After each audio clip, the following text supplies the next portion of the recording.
Apocalipse, capítulo de número 12. Hoje nós vamos continuar nossa série de exposição no livro do Apocalipse.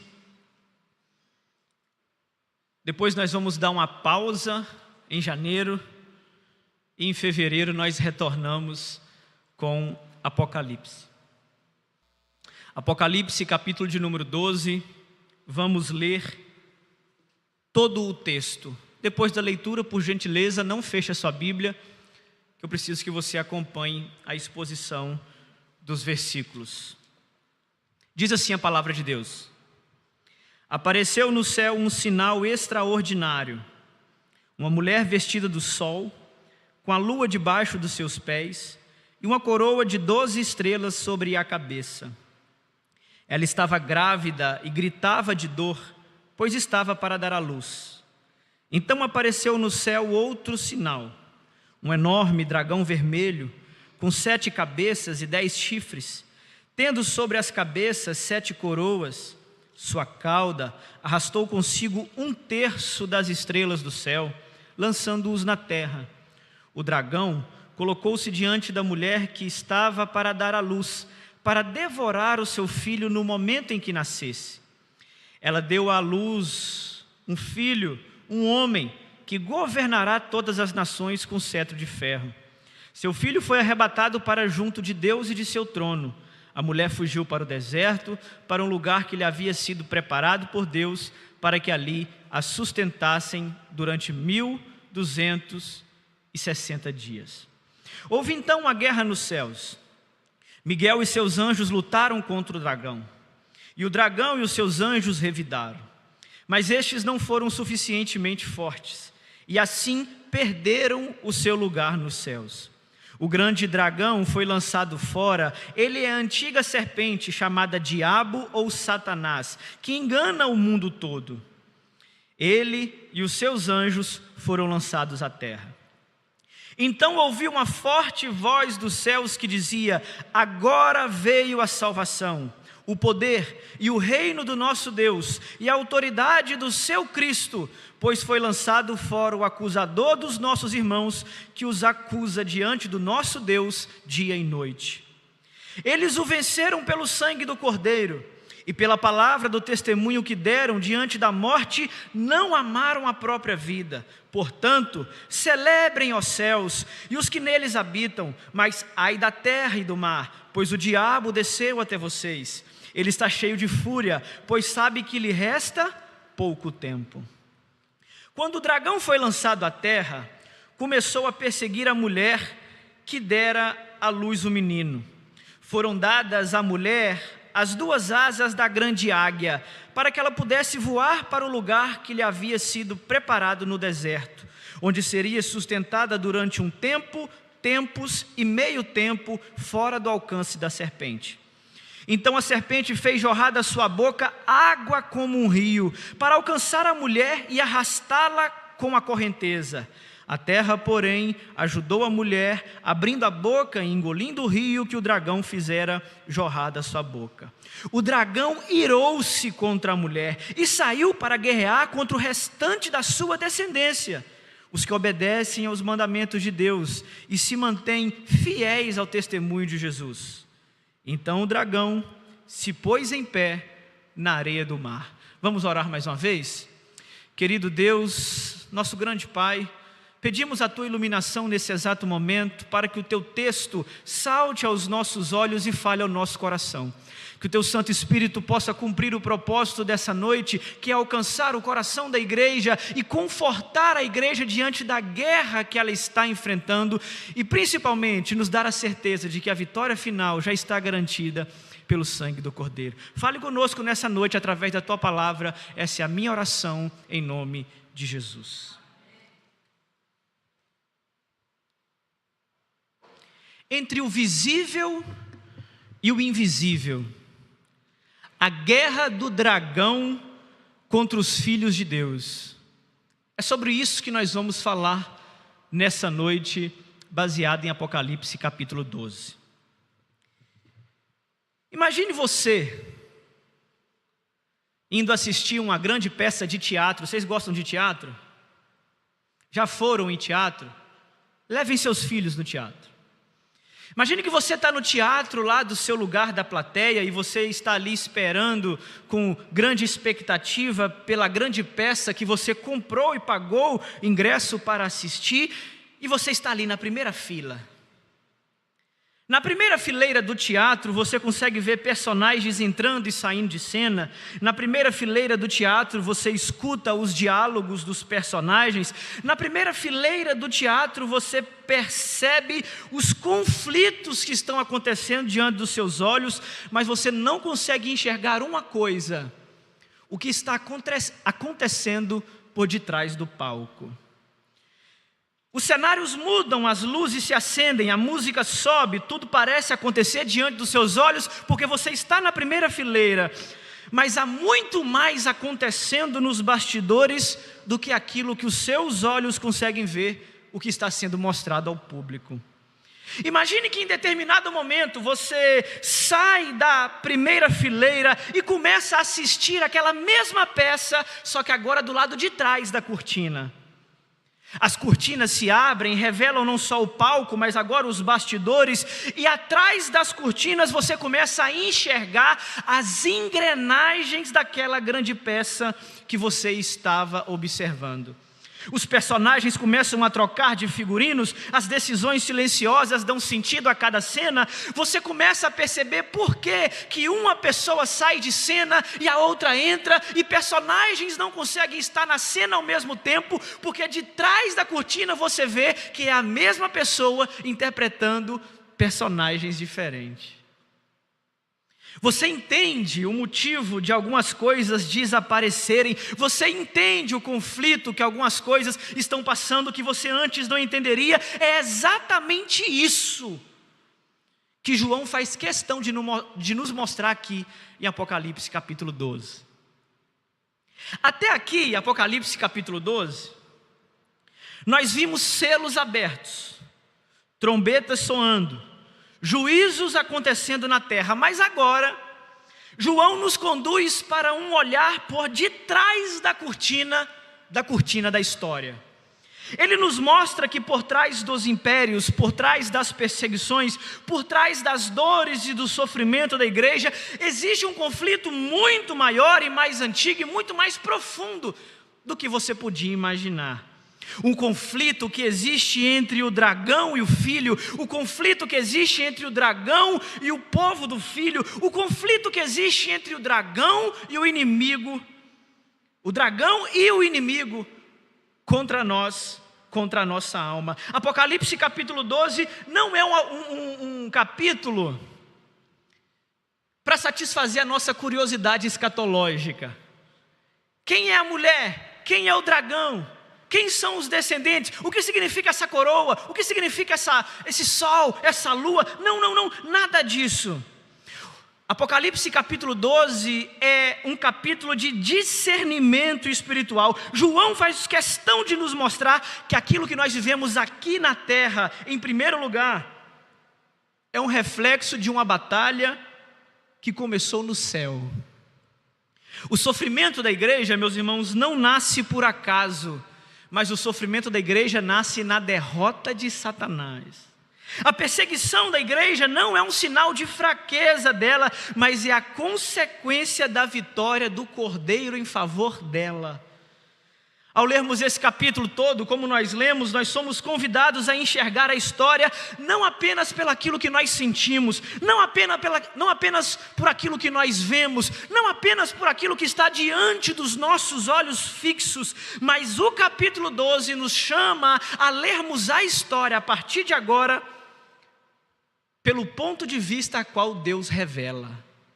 A cortina se abre, os bastidores da história são expostos, e quando nós entendemos o que realmente está acontecendo, descobrimos que em meio à guerra, a história não está fora de controle. É com esse olhar que nós vamos entrar no texto, não como espectadores assustados, mas como participantes conscientes de um drama cujo final já foi escrito. Porque quando os bastidores se revelam, o medo dá lugar à esperança. A igreja aprende a caminhar com mais fidelidade no meio da batalha. É isso que o capítulo 12 quer nos mostrar nessa noite. Para ficar mais fácil o entendimento, nós vamos dividir todo o capítulo em 3 pontos. Do versículo 1 ao 6, nós vamos ver o plano redentor de Deus que não pode ser frustrado. Do versículo 7 a 12, nós vamos ver a guerra invisível que define a esperança da igreja. Do versículo 13 a 18, nós vamos ver o cuidado soberano de Deus para com o seu povo. Vamos ao primeiro ponto, versículo 1 a versículo 6. João começa dizendo aqui no versículo 1, que viu um grande sinal no céu. Percebam que a palavra usada por João aqui é sinal, não é evento. É sinal, não é visão. É sinal, não é sonho. E o que significa essa palavra sinal?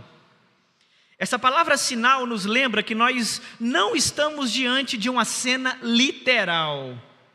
Mas o sinal é uma realidade revelada por detrás de símbolos. Aqueles símbolos, aquela cena, aquelas imagens não estão acontecendo de maneira literal. Não existe dragão, não existe mulher que veste o sol e calça a lua. Tudo isso aqui é uma imagem que simboliza uma realidade espiritual a qual Deus quer nos comunicar. O primeiro sinal que João vê, escrevendo para nós, ele diz que é uma mulher vestida de sol, com a lua debaixo dos pés e uma coroa de 12 estrelas sobre a cabeça. O que isso pode significar? João vê um sinal no céu, e esse sinal é uma mulher que está revestida como o sol. Ela está calçada pela lua, ela está coroada com 12 estrelas sobre a cabeça. Que imagem majestosa, não? Uma mulher que reflete a glória do sol, uma mulher que calça as estrelas em seus pés, e as mulheres aqui devem estar com inveja. Aonde que compra o calçado como a lua?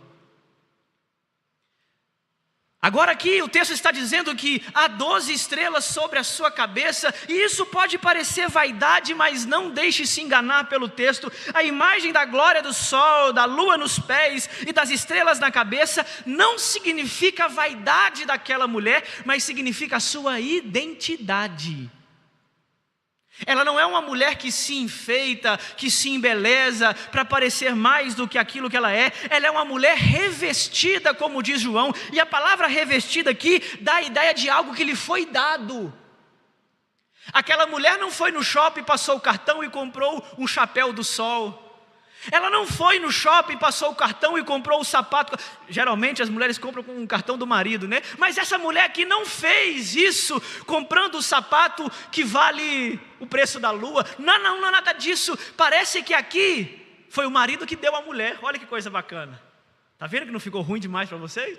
O marido foi lá, comprou a glória do sol e deu para ela. O marido comprou a lua e vestiu em seus pés. O marido comprou 12 estrelas e colocou sobre a sua cabeça. Essa mulher não tem glória em si. Essa mulher recebe a glória de alguém que lhe foi dada.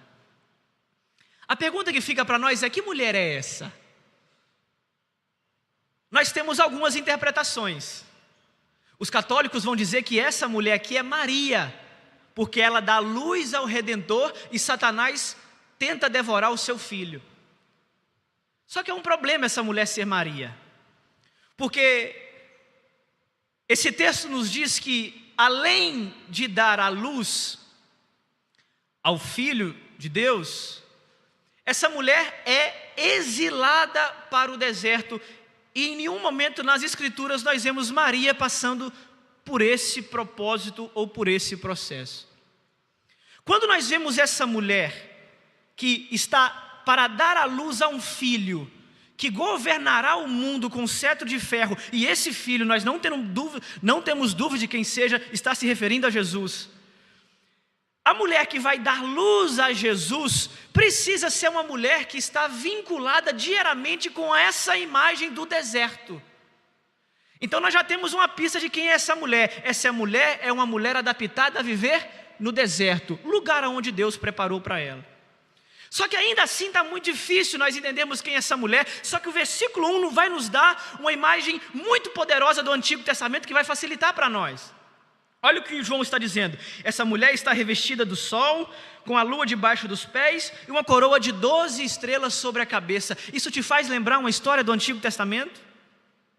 José tem um sonho, ele vê o sol e a lua se curvando diante de ti, ele vê as estrelas também vindo para perto dele. As estrelas representam cada filho de Israel, as 12 tribos de Israel representam o povo de Deus. João não ocasionalmente evoca essa imagem do Antigo Testamento para nos mostrar que essa mulher que vai dar luz ao Filho de Deus é propriamente Israel, o povo de Deus. Israel no Antigo Testamento é o responsável por trazer à luz o Filho de Deus, por carregar a mensagem, por ter a responsabilidade de apresentar o Filho de Deus ao mundo. Essa mulher aqui é Israel. A imagem do deserto reforça ainda mais a ideia, porque Israel sempre foi moldado, sempre foi trabalhado, sempre foi configurado por Deus no ambiente do deserto. Essa mulher não pode ser outra pessoa senão a imagem do povo de Deus antes do nascimento do filho, e o povo de Deus antes do nascimento do filho simboliza e significa Israel. Versículo 2 diz assim: a mulher estava grávida e ela gritava de dor. Gritava de dor, pois estava prestes a dar à luz. A mulher é coroada, a mulher é glorificada, a mulher tem uma beleza que lhe foi dada, mas essa mulher está grávida. E essa mulher grávida está gritando de dor, porque ela está chegando ao período de dar à luz. O verbo no grego aqui, dores, gritando de dores, descreve as dores de parto intensa, aquelas dores que anunciam que algo novo está prestes a nascer. E tudo aquilo que está prestes a nascer não nasce sem sofrimento. Hoje algumas mulheres conseguem tomar anestesia, fazer cesariana, mas mesmo assim, depois que a anestesia passa, depois que o bebê nasce, ainda tem o sofrimento do nascimento, que ele é indispensável a todo ser humano. Essa mulher está gritando porque o parto está prestes a acontecer, e nenhum parto pode acontecer se primeiro ele não vier carregado e baseado de sofrimento. Isso nos mostra uma ideia de que a redenção, o resultado do filho que ela está dando à luz, nunca foi e nunca será barata. Desde o Gênesis capítulo 3, quando a semente da mulher, a promessa foi feita à mulher que a semente esmagaria a cabeça da serpente, toda a história vem acompanhada desse conflito. Toda a história bíblica precisa ser lida através dessa tensão. Há uma promessa e há uma dor de cumprimento. Há uma esperança e uma aflição até o acontecimento. Há uma expectativa para aquilo que vai acontecer, mas também há um sofrimento enquanto aquilo que vai acontecer ainda não acontece. O Messias não vem por um caminho confortável. No versículo 3... João vê um outro sinal. Então apareceu no céu outro sinal. Você já sabe que sinal aqui é uma ideia de uma imagem figurativa que representa alguma coisa. Qual foi o sinal que João viu? Um enorme dragão vermelho. Um enorme dragão vermelho com 7 cabeças e 10 chifres, tendo sobre as suas cabeças 7 coroas. E aí você que gosta de tentar interpretar o Apocalipse de maneira literal, agora deve estar se remoendo dentro da sua cabeça, tentando imaginar um dragão de 7 cabeças e 10 chifres com 7 coroas. Mas calma que isso aqui não é literal, dragão não existem, tá bom? A ideia do dragão aqui é a imagem que ele representa, um animal muito grande e poderoso, um poder de domínio e de influência, alguma força que é capaz de produzir um sofrimento que lhe foi conferido. A imagem do dragão vermelho não há mistério quanto à sua identidade. O próprio João depois vai explicar que esse dragão é a antiga serpente, aquela que eles chamam de diabo ou de Satanás. A interpretação de quem é o dragão aqui é muito fácil. Mas o dragão é descrito aqui com imagem de poder. A sua cor vermelha aponta para sangue e destruição. Suas 7 cabeças e 10 chifres simbolizam poder político e influência na história. Os diademas são coroas reais, porque o dragão sempre está lutando pelo poder, ele sempre quer exercer domínio, ele sempre está tentando governar a história, e foi por isso que ele caiu. Colocarei o meu trono acima do trono de Deus. Não sabia de nada. Então nós precisamos entender que esse dragão vem para reinar. Esse dragão tem pretensões reais. Esse dragão quer se assentar no trono. Ele quer ser soberano. Esse dragão não é só um inimigo pessoal. Esse dragão é um opositor cósmico ao plano eterno de Deus. O versículo 4 nos diz que a sua cauda enorme arrasta consigo 1/3 das estrelas que estavam no céu, lançando as estrelas na terra. Aqui a imagem também não é difícil aqui a linguagem também não é difícil de explicar. O dragão que arrasta a 1/3 das estrelas, é claro que as estrelas não vão cair ou não caíram quando esse dragão fez isso. Aqui também é outra imagem ilustrativa do que João está querendo dizer, mas o sentido é muito claro. O dragão é forte, o dragão é poderoso e o dragão exerce influência. A sua cauda arrasta a 1/3 das estrelas, as estrelas que simbolizam os anjos que seguiram Satanás na rebelião. A sua cauda arrasta, o verbo arrastar aqui dá uma ideia de influenciar, de seduzir, arrastar consigo outros seres na sua rebelião. Satanás não se revolta sozinho, mas ele consegue atrair uma 1/3 para comprar o seu plano na guerra contra Deus. Contudo, João faz questão de mostrar que essa influência de Satanás é limitada. A sua cauda é poderosa, ele vem para reinar, ele tem poder de influência sobre alguns, mas o texto é claro, ele consegue arrastar somente 1/3 das estrelas do céu. Satanás, meus irmãos, não deve ser superestimado. Tem gente que morre de medo do diabo. Quando nós lemos na Bíblia diabo ou Satanás, tem gente que chega a arrepiar. Satanás não deve ser superestimado, darmos mais poder a ele do que ele realmente tem. Só que tem outros crentes que vão por outro caminho e subestimam o poder de Satanás. Isso não é nada, não é o inimigo, não, Satanás está longe. Cuidado, Satanás pode estar mais próximo do que você imagina. Seu poder e a sua influência está tentando e lutando contra o plano de Deus nas esferas celestiais o tempo todo, desde todo sempre. Satanás não deve ser lhe conferido mais poder do que o próprio Deus já lhe deu, mas também não deve ser duvidado o seu poder que o próprio Deus lhe deu. Então nós devemos tratar com essa figura, o inimigo das nossas almas, com cautela. Ele arrasta 1/3 da parte porque ele não tem poder para arrastar toda a parte.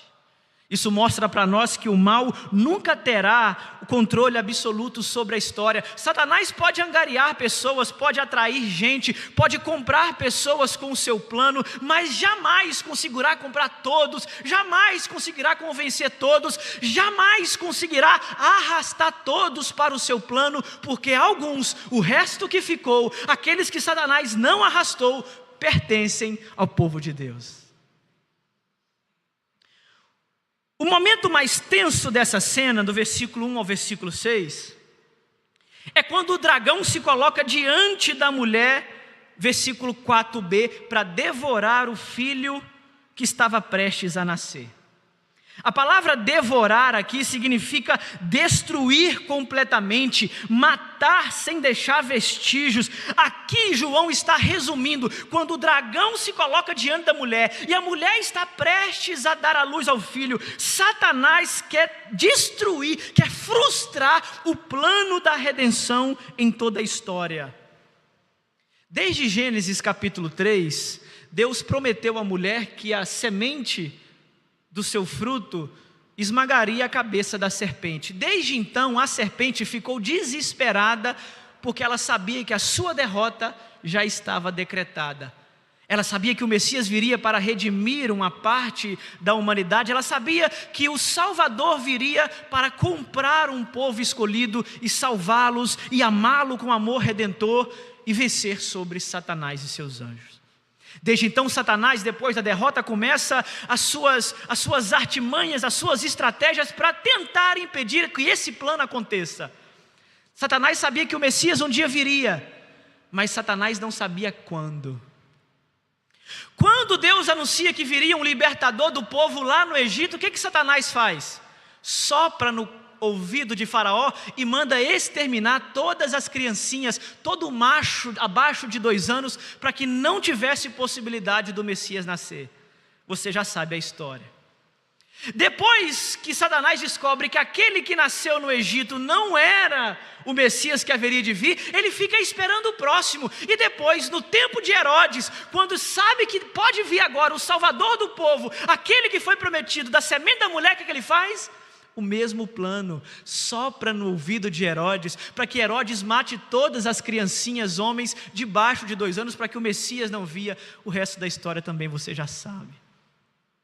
Nós precisamos entender, meus irmãos, que aqui há uma guerra muito mais além do que nós conseguimos imaginar, muito mais além do que os nossos olhos podem ser capazes de enxergar. Aqui há uma guerra cósmica, uma guerra espiritual, uma guerra de toda a história, que o dragão está lutando contra a mulher e o Filho de Deus que pode salvar todos os descendentes dessa mulher.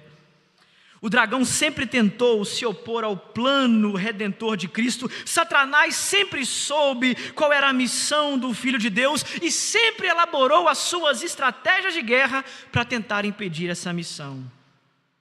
Mas então o texto nos muda a cena de maneira abrupta. Olha o versículo 5 que ele diz: ela deu à luz a um filho, esse filho era homem, e esse homem governará todas as nações com cetro de ferro. Seu filho foi arrebatado para junto de Deus e de seu trono. A mulher que dá à luz a um filho, esse filho governará todas as nações com vara de ferro. Essa aqui é uma expressão evocada diretamente do Salmo número 2. O Cristo não nasce para negociar com o mal. Jesus Cristo não nasce para pagar um preço ao diabo pelos passarinhos que estavam na gaiola. Então Jesus Cristo agora comprou os passarinhos, abre a porta da gaiola para os passarinhos voar. Não, Jesus Cristo não vem negociar com o mal. Jesus Cristo vem para destruir de uma vez por todas a obra do mal. Jesus Cristo vem para governar acima do mal. Jesus Cristo vem para colocar o seu trono acima do trono do mal. E a palavra mais interessante aqui do texto é que quando o texto diz que ele virá para governar as nações, o mesmo texto usado para governar é usado em outros textos para descrever o pastoreio daqueles que pastoreiam o povo de Deus. Então o governo de Cristo não é só um governo que ele exerce o poder, mas é um governo pastoral a qual ele cuida dos seus, a qual ele governa.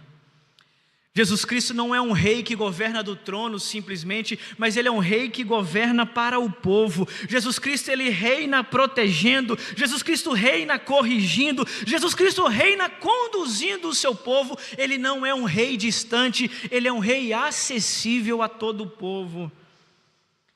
E o texto do versículo 5 diz para nós que antes que o dragão pudesse tocar no filho, João diz que ele foi arrebatado para Deus e para seu trono. Aqui não há romantismo, aqui não há encenação. João resume a história da redenção em um único ato. Assim que o filho nasce, o dragão tenta pegá-lo, Deus então o arrebata para si. O que João está narrando em poucas palavras? A história da redenção. O filho nasce, ele precisou nascer de uma mulher.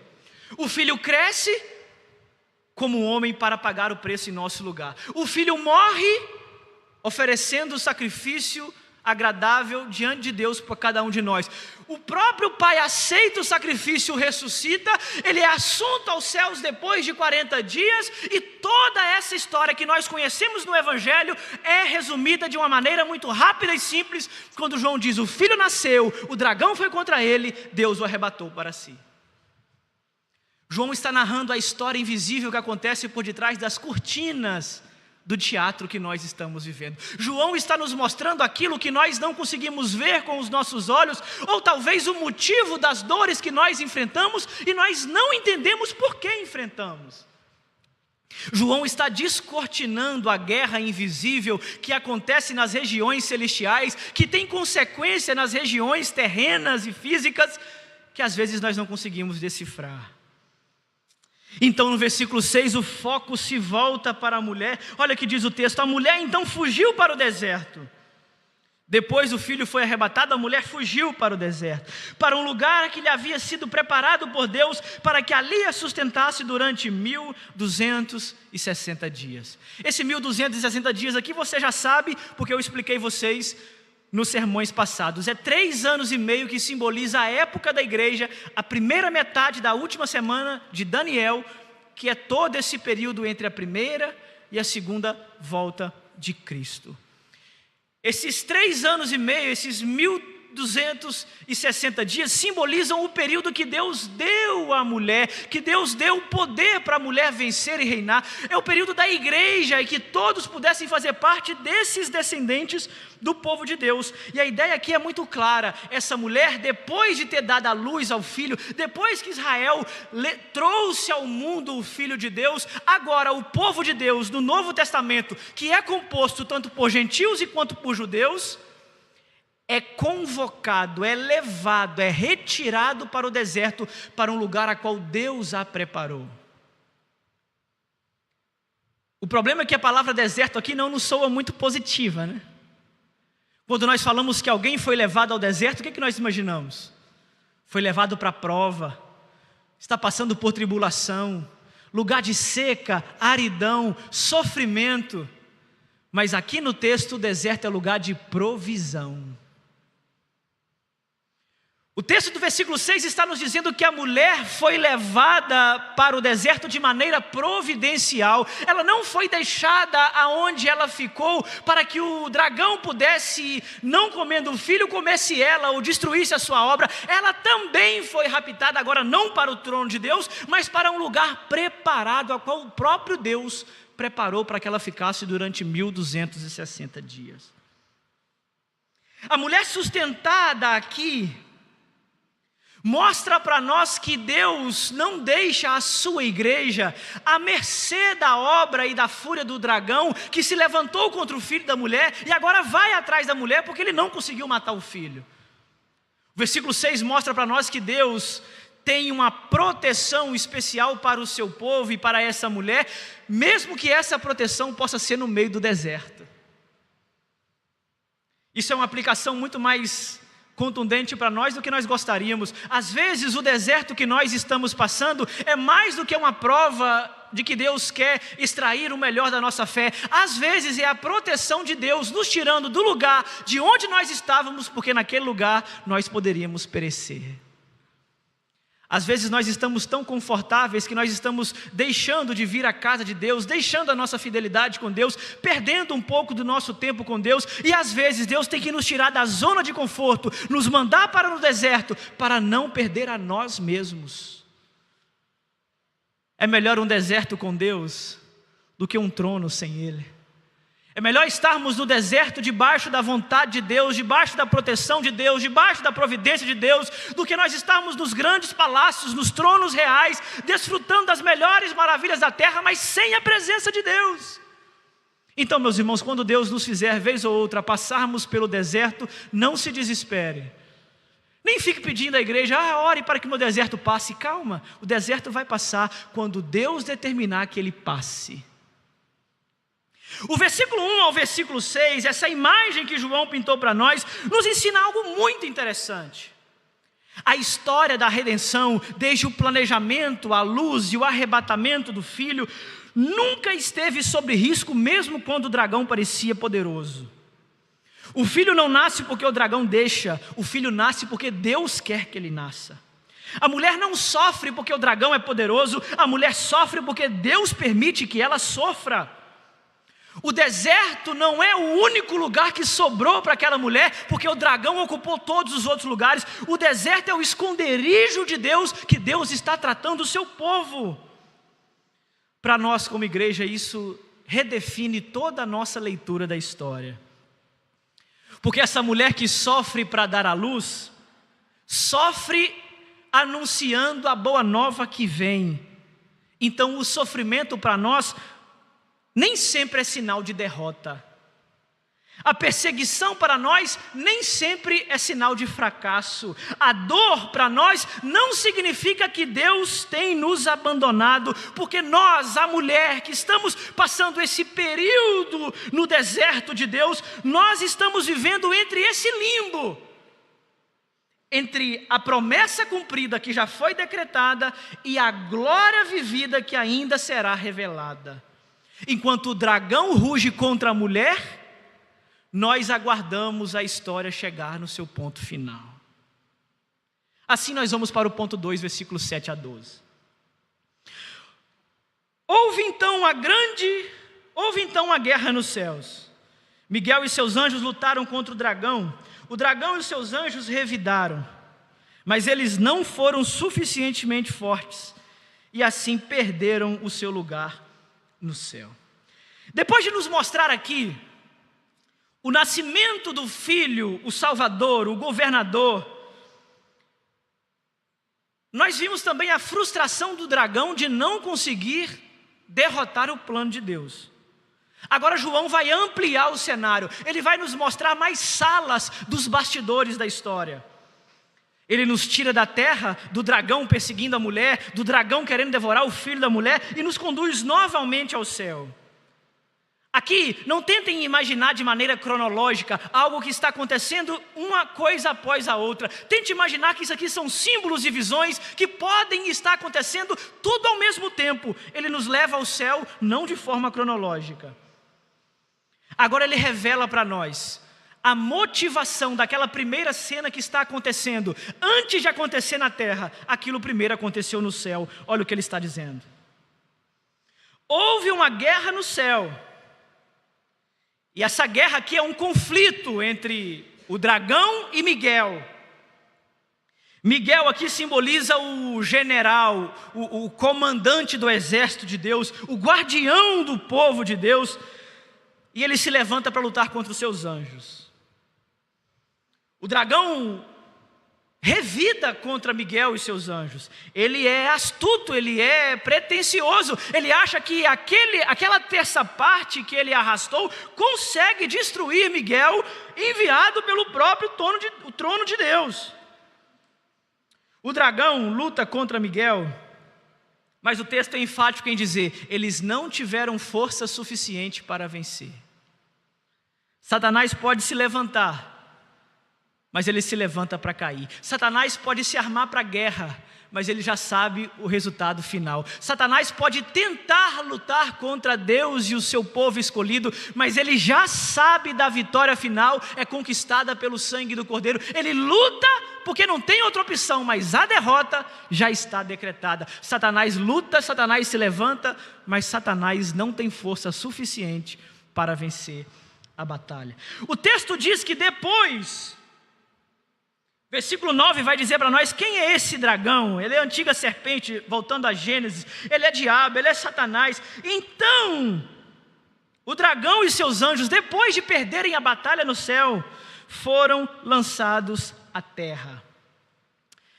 Aqui João está querendo nos mostrar que não há lugar no céu para aqueles que se rebelam. Quando Satanás e seus anjos não achou mais lugar no céu e eles foram lançados na terra, a ideia aqui não é simplesmente de uma expulsão, mas é a ideia de uma deslegitimação. Ele perdeu o acesso, ele perdeu a voz, ele perdeu a posição. Ele era aquele que acusava os filhos de Deus diante do trono de Deus, mas agora, depois de derrotado, ele foi deslegitimado. O acusador é lançado fora da presença de Deus.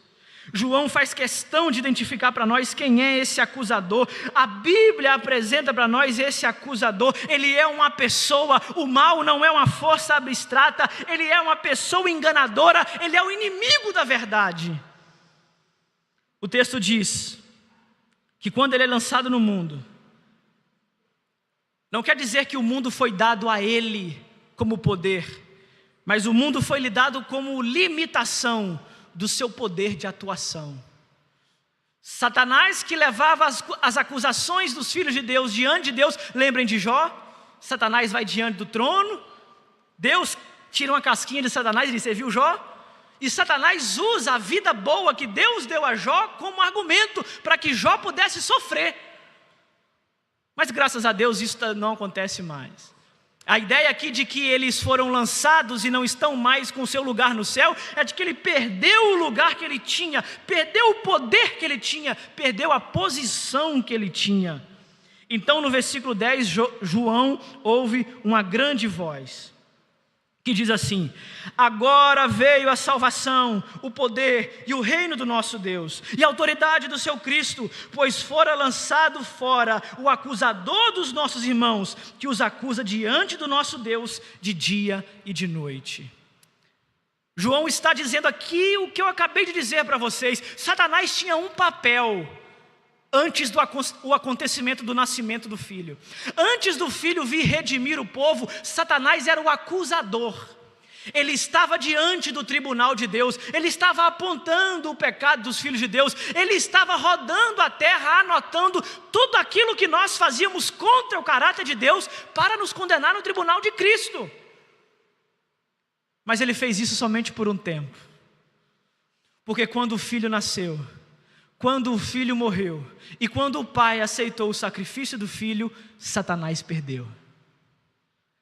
Ele foi destituído da sua posição de acusador. Agora aquele que foi levantado para acusar os filhos de Deus perde o seu lugar no tribunal e ele dá lugar a uma outra figura. Não mais um acusador, mas um advogado se levanta não para acusar, mas para defender o povo de Deus. O filho que veio da luz daquela mulher, o filho que foi arrebatado para Deus, agora ele assume, ele destrona, ele tira da posição Satanás que acusava e agora assume sobre si todas as acusações, todas as dívidas dos homens, todo o pecado que o homem cometeu contra Deus, ele assume sobre si e vai pagar essa dívida na cruz do Calvário. Por isso os anjos estão cantando depois desse acontecimento: agora veio a salvação, agora o poder de Deus foi revelado, agora Cristo assumiu de uma vez por todas a sua autoridade, porque aquele acusador que acusava os nossos irmãos foram lançados fora. Não há mais acusação contra os escolhidos de Deus, não há mais condenação para aqueles que seguem o caminho de Deus, não há mais pecado, não há mais dívida, não há nada mais que nós precisamos fazer, porque o Cristo de Deus fez tudo em nosso lugar. Por isso nós não precisamos pagar penitência, por isso nós não precisamos nos esfolar, autoflagelar. Cristo já pagou o preço e hoje nós só gozamos do fruto que Ele conquistou para nós, que é o resultado da salvação. Não há nenhuma condenação mais contra os escolhidos de Deus. Satanás pode anotar os nossos pecados, mas quando ele chegar diante de Deus, ele não encontra mais lá o seu lugar. É como aquele fofoqueiro que fica observando o que está acontecendo, e quando dá alguma coisa errada, ele chega para contar para o pai e diz: olha, aconteceu. Mas agora, depois disso tudo, quando ele chegava lá, tinha um outro irmão mais velho que dizia: olhe para as minhas mãos.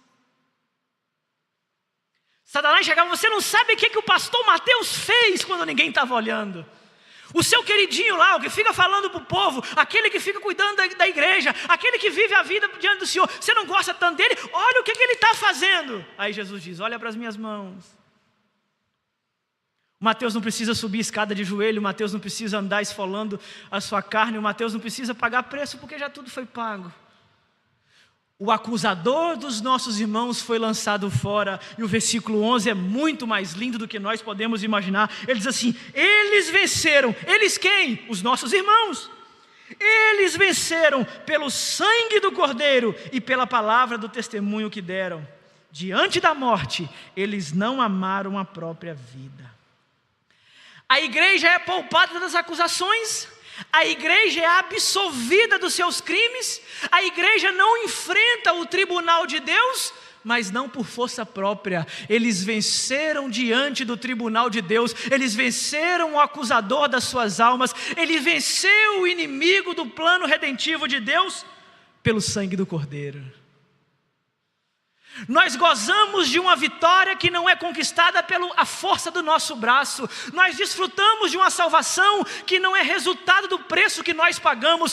Nós estamos vivendo uma vida com Deus de proximidade, não porque nós oramos, nós lemos a Bíblia ou nós jejuamos, mas nós temos todo esse benefício porque o sangue do Cordeiro nos comprou de volta o privilégio de sermos chamados filhos de Deus.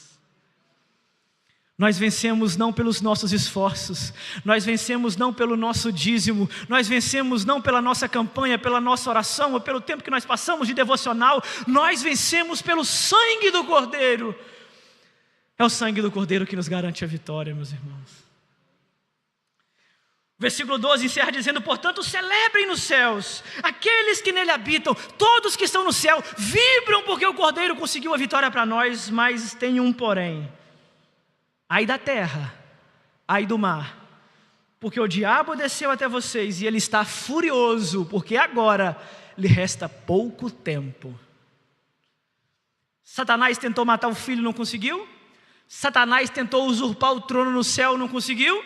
Satanás tinha uma posição de destaque diante de Deus e lhe foi tirado. Agora ele foi lançado, ele foi renegado, ele foi excluído e está irado. Mas por algum motivo Deus ainda lhe deu um tempo. Que coisa interessante, não? Por que Deus não fulminou aquele miserável de uma vez? Por que Deus não acabou e sumiu com ele da história? Mas não, Deus lhe deu a terra por um tempo. E é esse tempo presente que nós estamos vivendo. Às vezes, meus irmãos, há alguns problemas que nós achamos que não é Satanás, mas nós enganamos. Nós vemos algumas leis que são programadas aí no Congresso, nós vemos algumas artimanhas que estão, nós vemos algumas coisas assim, não, é só ideologia. Não, meus irmãos, por detrás da ideologia há uma força espiritual que está lutando contra os planos de Deus. Nós achamos que é só uma guerra entre direita e esquerda. Não, se votar no candidato A, isso acaba. Se votar no candidato B, não vai ter isso. Não é simplesmente isso. O que João está nos ensinando aqui no capítulo 12 é nós tirarmos a cortina do teatro e vermos quem está por detrás da história, fazendo esses candidatos promoverem essas determinadas coisas. É mais do que candidato A e candidato B, é o inimigo das nossas almas querendo arrastar ainda mais alguns para o seu lado. Nós precisamos passar, e Apocalipse 12 quer nos mostrar que nós comecemos a enxergar a história com os olhos que Deus enxerga. Porque enquanto nós estamos vendo o cenário político, o cenário econômico, nós achamos que tudo pode ser muito bem resolvido. Vamos resolver o problema da pobreza com dinheiro, vamos resolver o problema da injustiça social. Nós achamos que tudo é questão humanitária. Mas às vezes nós temos uma visão simplista demais, porque nós não conseguimos enxergar que o problema da fome não é só um problema de distribuição de renda, o problema da injustiça social não é só um problema de classes, o problema que está acontecendo no mundo deve ser combatido por nós, mas por detrás de todas as coisas há uma mente maligna que está orquestrando todas as coisas, tentando arrastar os filhos de Deus para o seu lado maligno. Nós precisamos entender a história a partir disso. Não é simplesmente mais uma ideologia, não é simplesmente mais uma lei, não é simplesmente mais uma ideia ou uma filosofia. Satanás ainda tem pouco tempo, mas nesse pouco tempo que ele tem, ele está tentando arrastar crentes consigo. Último ponto para nós encerrarmos, meus irmãos. Versículo 13 a 18. Nós vamos ver o cuidado soberano de Deus com o seu povo. O dragão foi expulso do céu, mas ele não muda a estratégia. Se ele não pode mais acusar os filhos de Deus diante do seu trono, ele passa a persegui-los na terra. João diz que ao perceber que fora lançado para a terra, o dragão começou a perseguir a mulher que tinha dado luz ao filho. Ele tentou destruir o filho, não conseguiu. Agora ele vai com toda a fúria, com toda a força para a mãe que deu a luz ao filho. A ideia aqui é de uma perseguição intensa, uma perseguição implacável, uma perseguição sistemática, não apenas um ataque ocasional. Dragão está caçando a mulher como um predador caça a presa. Aqui a mulher agora já não aparece mais como a mãe do Messias, no sentido estrito, aquela que dará luz ao filho, mas ela aparece como o povo de Deus ao longo da história, representando de forma clara a igreja. Vale a pena lembrar que nós não enxergamos Deus com dois povos. Nós não achamos que Deus tinha um povo no Antigo Testamento, Israel, e agora Deus tem outro povo no Novo Testamento, a igreja. Na minha concepção, Deus só teve um povo o tempo todo. Deus escolheu um povo para apresentar a salvação aos outros povos. Nós vamos ver isso em janeiro na exposição de Jonas. Deus queria usar Israel como exemplo para alcançar todos os povos, porque Deus não é só Deus de Israel, Deus é Deus de todas as nações. Tanto que todos os outros que vieram, que não eram judeus, Deus aceitou no meio da linhagem e ainda colocou Raabe na linhagem de Jesus Cristo. Então Deus sempre teve um só povo. No Novo Testamento esse povo se expandiu. Agora não foi mais limitado a judeus, mas agora incluiu também os gentios. Então essa mulher simboliza todo o povo de Deus, que antes do momento de dar à luz era Israel, porque havia um propósito e uma promessa, mas depois da luz, da morte e da ressurreição de Cristo, aquele povo se amplia, se expande e agora se torna a igreja de Deus. Satanás começa a perseguir a igreja, depois que ele entendeu que a sua derrota foi decretada. Se ele não consegue mais tocar no filho, eu vou tocar nos filhos. E aí a perseguição começa de maneira ferrenha. Olha o que diz o texto. O dragão foi lançado à terra, e então começou a perseguir a mulher que dera luz ao menino. Foram dadas à mulher as duas asas da grande águia, para que ela pudesse voar para o lugar que Deus lhe havia sido preparado no deserto, onde ela seria sustentada durante um tempo, tempos e meio de tempo, fora do alcance da serpente. Um tempo, 2 tempos e meio tempo.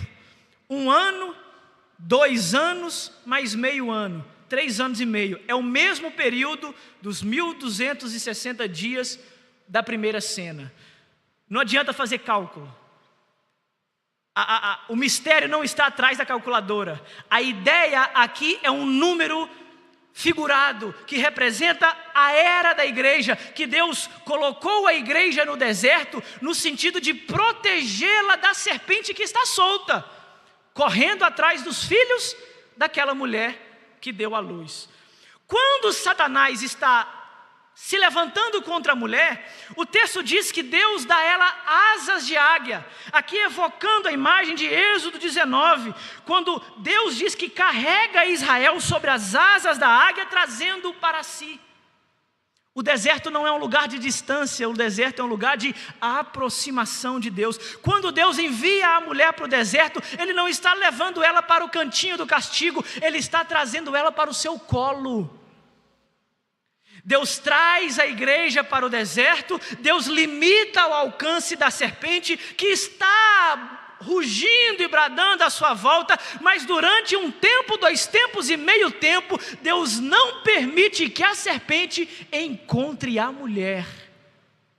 Isso aqui é Deus preservando o seu povo no meio da perseguição. Isso aqui é Deus protegendo o povo contra a fúria de Satanás que queria nos matar. Você acha, meu irmão, que Satanás está feliz com você? Você acha, meu irmão, que Satanás está gostando da vida espiritual que você leva? Você acha que Satanás gosta da vida fiel que você se dedica a Deus? Não, meus irmãos. Se Satanás pudesse, ele te destroçava. Se Satanás pudesse, ele te fulminava. Se Satanás pudesse, ele te levava junto para o inferno com ele, porque ele já sabe o seu destino final. Agora ele quer mais companhia. Mas o texto está dizendo que aqueles que seguem o mandamento de Deus e aqueles que seguem os seus caminhos são protegidos mesmo que no deserto, mas no deserto eles estão fora do alcance da serpente. Olha o versículo 15: então a serpente fez jorrar da sua boca água como um rio, para lançar a mulher e arrastá-la como a correnteza. A serpente está aqui tentando destruir a mulher de alguma forma, mas a criação, versículo 16, a terra porém ajudou a mulher, abrindo a sua boca, engolindo o rio que o dragão jogou da sua boca.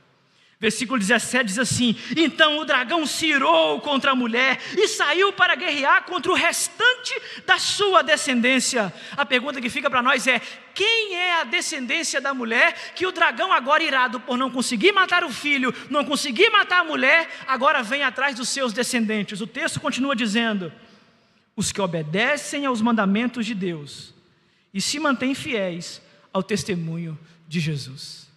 Quem são os filhos dessa mulher que está no deserto? Quem são os descendentes dessa mulher que estão sendo protegidos?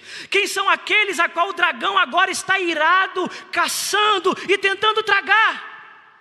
Aqueles que obedecem aos mandamentos de Deus e mantêm-se fiéis aos testemunhos de Jesus. Aquele que vive a sua vida dedicada a Deus, aquele que não negocia o prazer do pecado com Satanás, aquele que não vende a sua consciência por causa de um projeto político maior. Aqueles que se mantêm firmes no caminho do Filho, se preparem, porque Satanás está irado contra vocês. Ah, pastor, não gostei disso não. Então quer dizer que agora Satanás está vindo atrás de mim? Ô, meu irmão, já está desde que você foi gerado no ventre. Satanás queria que sua mãe te abortasse. Satanás queria que alguém te pegasse quando você era pequeno.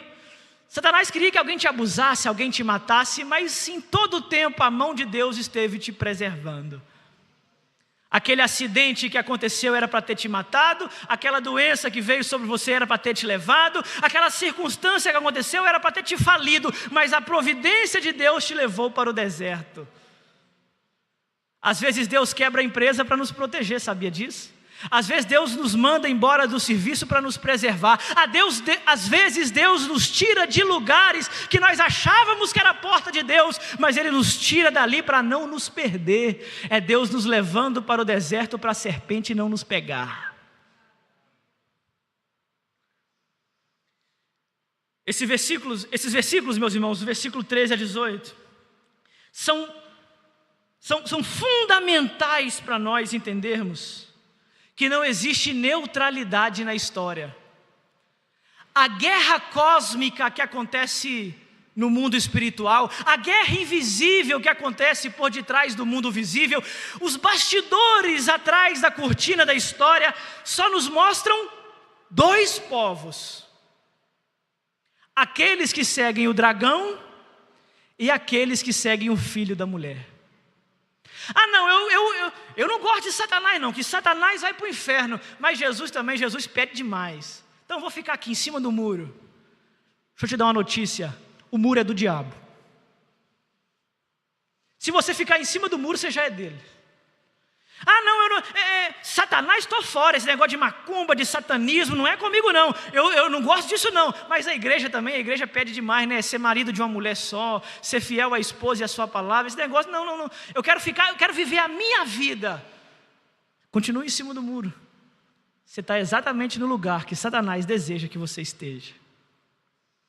O capítulo termina assim, olha o versículo 18: então o dragão se pôs em pé na areia do mar, miserável, não morreu ainda, não foi destruído, ainda está de pé sobre a areia do mar. Mas o texto termina exatamente aí. Ele não termina de maneira triunfante, ele não termina de maneira vitoriosa, ele não termina de maneira que nos dá um sabor, né? Não, o dragão pelejou contra os filhos da mulher e nós vencemos. Não, nós já vencemos, a vitória já é nossa, mas o dragão continua de pé. Paradoxal, né? O dragão que foi destituído já perdeu, mas continua de pé. E nós que já vencemos, continuamos sofrendo a perseguição do dragão. João faz questão de encerrar o capítulo aqui para tentar reorganizar a nossa ideia de como nós lemos exatamente a história e como nós devemos ler a partir de agora. Por que o dragão está de pé? Porque Deus permitiu. Por que o dragão persegue os filhos da mulher? Porque Deus permitiu. Por que o dragão que foi derrotado não foi naquele exato momento exterminado? Porque Deus permitiu. E Deus permitiu que tudo isso acontecesse debaixo do seu trono. O dragão está de pé, mas Deus ainda está no trono. E esse é o ponto que nós precisamos guardar em nosso coração. A perseguição que a igreja vive agora é real. Mas essa perseguição também está debaixo de uma proteção real. Satanás tenta contra a nossa vida, contra a nossa família, contra a nossa igreja. Mas ele só pode ir até onde Deus permite que ele vá. Martinho Lutero tem uma frase famosa que ele diz que Satanás é só o cachorro na coleira de Deus. Ele até avança, mas somente até onde a corrente permite. Nós precisamos, irmãos, entender que esse capítulo de número 12 não é um capítulo que nos traz medo, não é um capítulo que nos traz pavor, ou pelo menos não deveria trazer, porque o dragão está perseguindo os filhos da mulher, mas esse capítulo deveria nos chamar a perseverança. Porque Deus não nos prometeu um caminho fácil, Deus não prometeu um caminho sem rios e correntezas, Deus não nos prometeu que nós não passaríamos por tempestade, Deus nos prometeu que a tempestade não nos mataria, é diferente. Os rios vão correr e nós não vamos se afogar. Satanás vai se levantar e nós não vamos cair, nós vamos sofrer, mas se nós até morrermos, nós já aprendemos que em Apocalipse aqueles que morrem ganham a vida eterna. O povo de Deus atravessa a história não com ausência de guerra, mas com a garantia que será preservado até o fim. O povo de Deus atravessa a história não porque ele é poderoso e forte, mas porque a mão que o sustenta é poderosa e forte. Então Apocalipse 12 nos lembra que a igreja presente, a igreja contemporânea, a igreja do nosso tempo, vive entre dois estágios. Entre o mundo invisível e o mundo visível.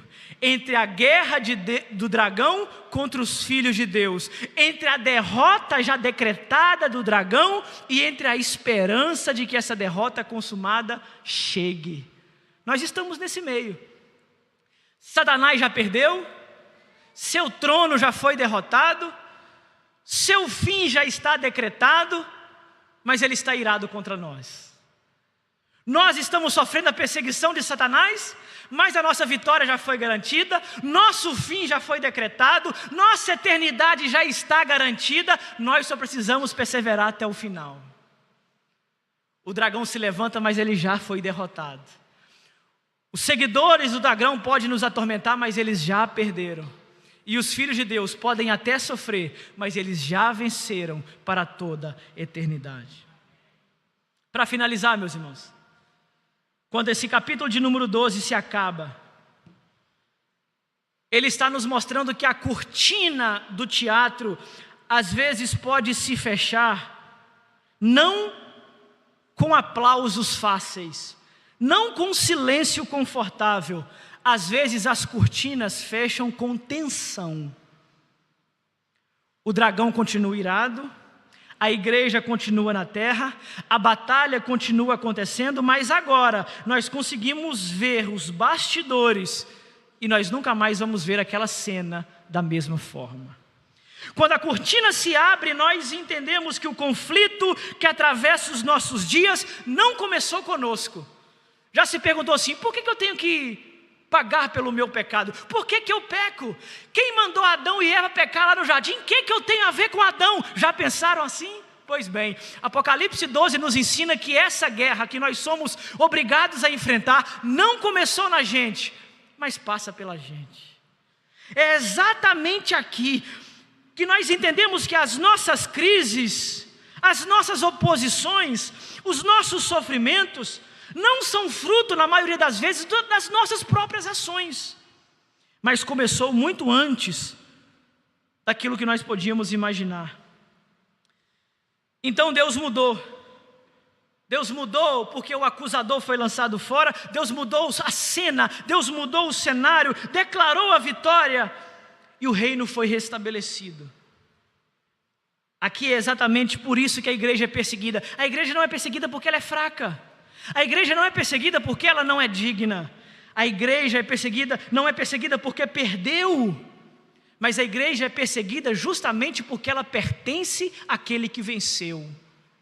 Por que eu passo por lutas? Por que eu passo por tribulações? Por que eu passo por provações? Será que eu estou em pecado? Você passa por essas coisas porque você pertence àquele que venceu.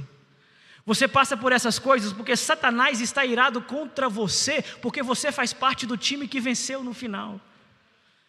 Se Satanás não está irado contra você, se Satanás não está fazendo nada contra você, se o pneu não fura tem muito tempo, se o carro não dá um problema, se o meu irmão tem que orar mais. Porque o sinal de saúde aqui é quando o dragão está irado. E quando o dragão está irado, o texto nos diz: espere mais um pouco que a vitória está próxima. É quando o dragão se levanta, é quando a ira de Satanás se revela, é quando ele vai contra o povo de Deus, que a Bíblia está nos dizendo que o fim dele está chegando e a nossa vitória final será consumada. Meus irmãos, por detrás das cortinas da história nós vimos os bastidores, e depois de vermos estes bastidores, nós somos chamados a voltar ao palco da história com outra postura, porque aqueles que viram atrás da história, aqueles que viram por detrás da cortina, nunca mais conseguem enxergar aquela cena, aquela peça, aquele teatro da mesma forma. É isso que Apocalipse 12 quer nos mostrar. É isso que o capítulo 12 de Apocalipse quer criar em nós. As lentes do próprio Deus e de como Ele enxerga tudo isso que acontece. Nós vimos só aquilo que está diante dos nossos olhos. Mas João, através do Apocalipse 12, nos leva ao céu e diz: olha como Deus vê a história. É como que se nós estivéssemos sentados na primeira fila e fomos levados para o lado de trás.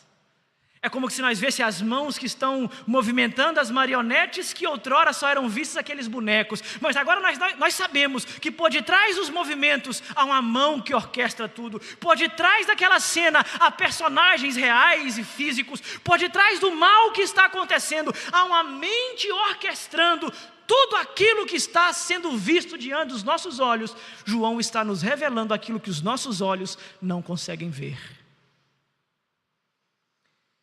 Portanto, meus irmãos, nós devemos seguir.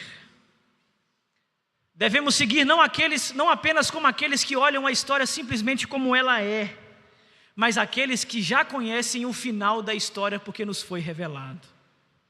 Guardemos os mandamentos de Deus, sustentemos o testemunho de Jesus, vivamos com coragem, santidade e perseverança, porque o teatro ainda não terminou, o desfecho já foi escrito, mas o último ato será definido quando o Filho de Deus derrotar de uma vez por todas aquele maldito dragão. Assim termina Apocalipse capítulo 12. Uma história cósmica da batalha entre o dragão, a mulher, seu filho e seus descendentes. Tudo um pouco diferente daquilo que já disseram para vocês, né? Não, Apocalipse 12 tem que ser assim, tem que ser assim. O que João está querendo nos criar aqui, o que João está querendo produzir em nosso coração, é a mentalidade e a visão de que a história que nós estamos vivendo não é obra do acaso, que isso aqui não está solto ao léu, que qualquer um pode governar, nada disso. João está nos mostrando que o mal está dominando, mas acima do domínio do mal está o trono de Deus, que permitiu Satanás perseguir os descendentes da mulher por um pouco de tempo. Ele é poderoso, ele tem domínio, mas ele não é todo poderoso e ele não tem todo o domínio. Suas ações são limitadas, seu poder é limitado, seu desejo, sua força é limitada por aquele que tem todo o poder, por aquele que governa a história e por aquele que protege o seu povo, mesmo quando o dragão se levanta contra ele. Nós somos os descendentes da mulher, nós sofremos as perseguições do dragão, mas nós somos preservados por Deus no deserto. Vamos orar, meus irmãos? Querido Deus, muito obrigado por essa mensagem, muito obrigado por despertar o nosso coração nessa noite. Muito obrigado por preparar o nosso coração contra as perseguições que nós sofreremos por causa do inimigo da nossa alma. Mas nós aprendemos nessa noite, Pai, que as nossas provações, nossas tribulações e as nossas perseguições não são fruto de uma fraqueza do Senhor ou de um erro no seu plano. Pelo contrário, nós somos perseguidos porque pertencemos ao Senhor. Nós sofremos aqui porque nós já vencemos no final. Nós estamos lutando agora uma luta que nós já fomos declarados vitoriosos. Faze-nos, Senhor, passar por essa guerra com essa consciência. Nós já vencemos pelo sangue do Cordeiro, a vitória já nos foi dada, nós estamos protegidos no seu deserto, e o dragão pode até se levantar, mas a sua derrota já está decretada pelo sangue do Cordeiro, em nome de Jesus, amém.